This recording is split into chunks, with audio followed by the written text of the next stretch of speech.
Nam es el término para decir mar en tzotzil, o también hace referencia al océano o la laguna. Nam. Yi es arena, yi.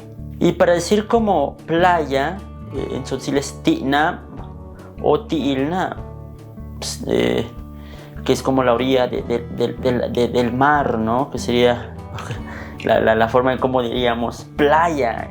Nush es el término para decir natación, o el hecho de esta actividad de nadar, ¿no? Es nush. Y el verbo de nadar como tal es nushihel. Nushihel. Nadar. Nushihel. Para decir pez o peces, bueno, pez es choy, peces choyetik. Choy, pez, choyetik, peces. Ok, tortuga. Ok. Otro término, por ejemplo, de los animales que se puede encontrar en el mar, por ejemplo, cangrejo.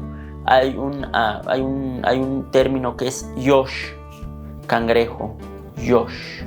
Esos son algunos términos que quería presentarles el día de hoy. Igual también para las y los compañeros que también hablan tzotzil, no sé qué otros términos pueden comentar referidos al mar y al océano, a la playa, pues también pueden comentarlo. Estos son algunos términos que recopilé así rápidamente y que quería pues mostrarles y platicarles en este video de Conoce y Aprende Tzotzil. Y nos vemos en un próximo video.